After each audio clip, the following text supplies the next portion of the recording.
Yo, what is up everyone? Jay here with another Fire Emblem Heroes video, and today we're going to take a look at this month's legendary hero, and it is an epic and hype choice in my opinion. Definitely an unexpected one, and it is Black Knight coming back with a vengeance. You know, Black Knight is one of Fire Emblem's most iconic villains, also a big meme, but he's just an awesome character, really cool character, has amazing voice lines, amazing art, drawn by Akita Senri as usual, and it's a really cool pick. I love it. You know, even though Tellius isn't my favorite Fire Emblem game, Black Knight is really sick, and he's a sword armor, and it's really cool because he is the original, you know, Grail unit way before Grails were even a thing. He was the original top tier free-to-play unit in the first year of the game, way back in 2017. So, you know, I have a plus 10 Black Knight. A lot of people did from back in the day. So he's back with a new shiny, literally shiny alt, shining armor, Knight in shining armor. And yeah, so Black Knight is here, returning with a vengeance. And I think this is the first Tellius legendary in a long time. He's a fire legendary. And he comes with Final Sword. That's how you know this man is no joke, as usual. -1 cooldown to start a player phase or enemy phase. If he's alive, grants attack, defense +6. Imbue, which is a new status, reflex to himself and allies within 2 spaces of unit for 1 turn. In a phone initiates combat, or if he's alive at the start of combat, grants the flat damage output plus X attack to unit, inflicts -X attack on the foe, so he debuffs their attack by the X. X equals 20% of unit's defense at the start of combat +6. He deals the flat damage output again, or actually, sorry, the plus X attack is just attack in combat, and then this is the flat damage output with the Y. So the Y damage is going to exclude AoEs and reduces damage from foes' attacks by Y, and then reduces damage from foes' specials by Y. And if foes' HP is greater than or equal to 70% at start of combat, Y equals 16, otherwise Y equals 10. Okay, that's oddly specific, but, you know, these are Fey weapons nowadays. And then neutralizes deep wounds during combat, so you cannot Fatal Smoke him.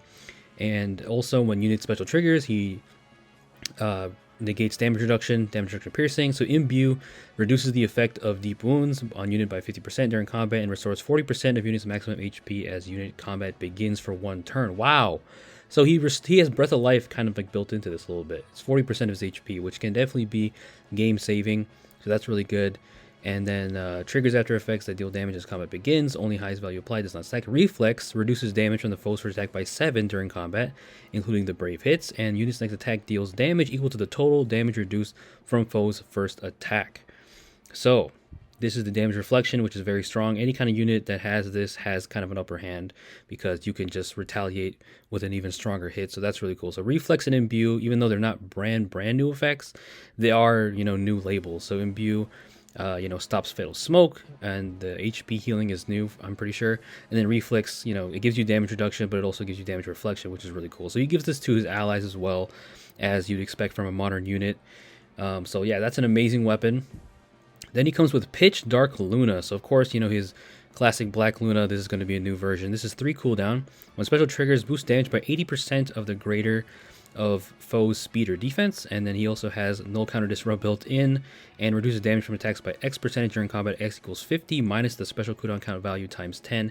But if units special trigger during this combat, X equals 50. Okay, excluding AoEs. And also, if unit's defense is greater than the foe's defense +5, disables units and foe skills that change attack priority during combat. So he has Hardy Bearing built in, which is something, you know, I think a lot of people wanted to see more of Hardy Bearing built into weapons, because there is only one Hardy Bearing seal, and there's only a few units in the game that have Hardy Bearing built into their PRF. So, you know, Black Knight here joins that club. You know, we had Attune Tiki has it, Bride Lilina has it.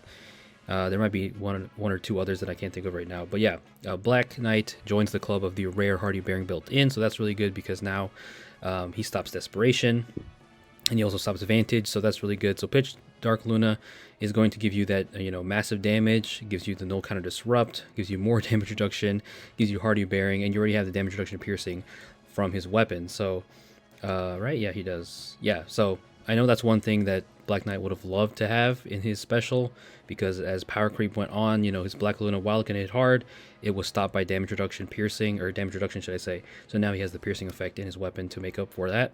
So that is amazing. And then he comes with distant attack defense form. This is going to give you distant counter, of course, because it's not Black Knight without DC. And if unit is within 3 spaces of an ally, grants bonus to unit's attack defense during combat equal to the number of allies within 3 spaces of unit times 3, maximum 9. If unit trigger savior value is automatically treated as 9. Okay, so this is just a defense form skill, attack defense form skill, but It's way easier to get the stats because if you just trigger Savior, which he is going to be a Savior unit, of course, being an armor unit, he just gets the automatic +9. So that's amazing. And then he comes with Counter Fighter. This is a brand new fighter skill. If foe, is this the I believe this is the tier 4 version of Crafty Fighter, it looks like. I could be wrong, but I think Crafty Fighter also has the purple. But anyways, if foe initiates combat or if he's alive at the start of combat, inflicts -5 attack on the foe, deals true damage, 15% of units attack, excluding AoEs, and reduces damage on the foe's attacks by 15% of units attack.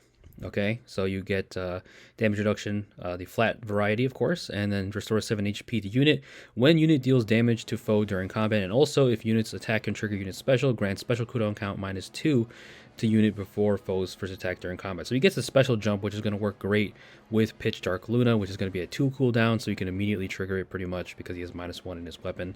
So that's amazing. And then he comes with attack defense, Briar F save, which is nice, of course. So yeah, this also gives you flat damage reduction. Units attack deals damage 40% of foe's attack damage prior to reductions. Sorry, I'm not too familiar with the tier 4 save skills. I don't really have many units with this skill. And I don't really use Savior units as much these days. I'm using Dual Marth nowadays to Omni Tank and Vantage Sweep. So Dual Marth is going to have a problem against Black Knight. So I guess Black Knight here is going to be kind of a counter to Dual Marth because, you know, Dual Marth is really strong and he can checkmate you with his Vantage. But with Black Knight, as long as he has higher defense, which he probably will, you know, he's going to be able to stop any kind of Vantage shenanigans from units like Dual Marth. I mean, Vantage isn't that common, but it's still nice because Dual Marth is a meta unit at the moment. So yeah, Black Knight is really cool.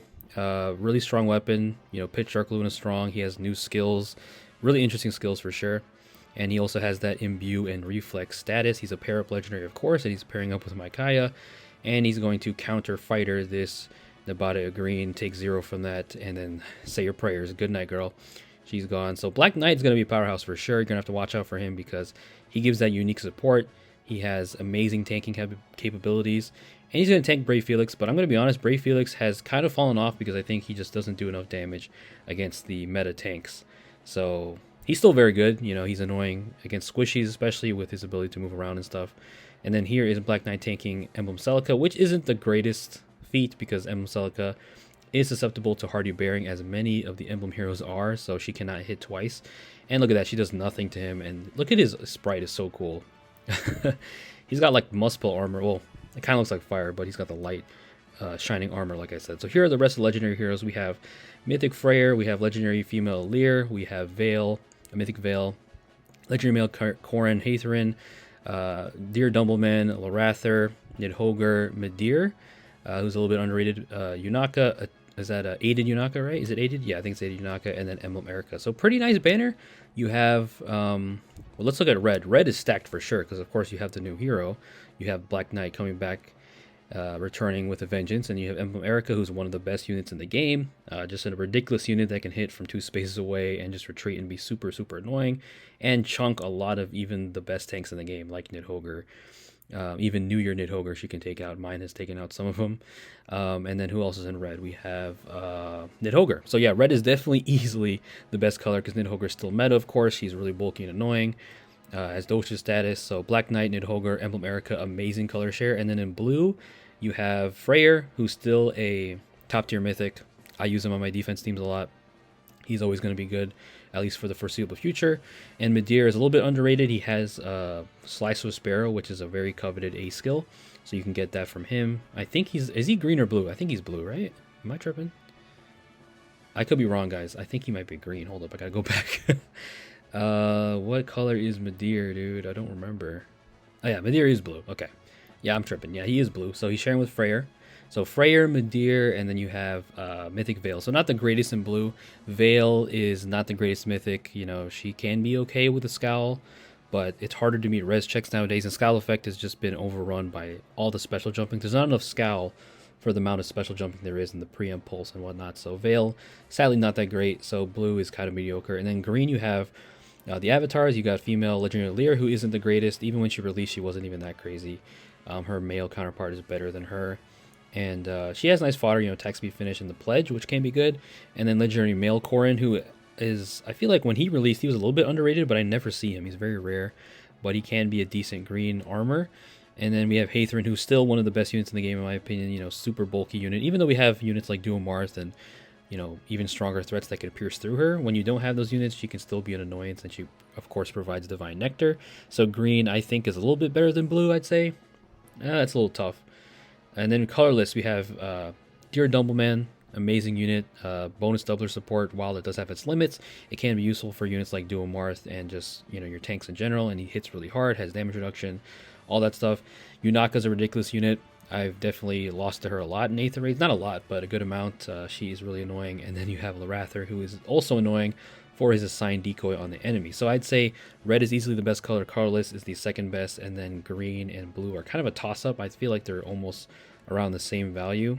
But it just depends on what unit you might want. So yeah, red and colorless are definitely the highlights here. So that is the legendary Black Knight banner, Mortal Legend. I love that name. Really cool choice for a legendary hero, because I know a lot of people didn't expect it. I didn't expect it, but one of my friends on my server actually predicted it. He was like, maybe a wild card like Black Knight, and they actually did it. So really cool to see Black Knight return in glorious fashion. Fire Emblem's one of Fire Emblem's most iconic villains. So yeah, that is the video, guys. Let me know what you guys think down below. I'm definitely not going to be summoning on it. Hopefully I get Black Knight for free. That would be amazing, but I am still recovering from Dual Marth, of course. And I also recently pulled for Tamara, and I'm going to have her plus 10 soon once I figure out who to give her fodder to, because she returned on 2 banners recently. But yeah, leave a like if you guys enjoyed. Let me know what you guys think down below. Please stay safe out there. Peace out.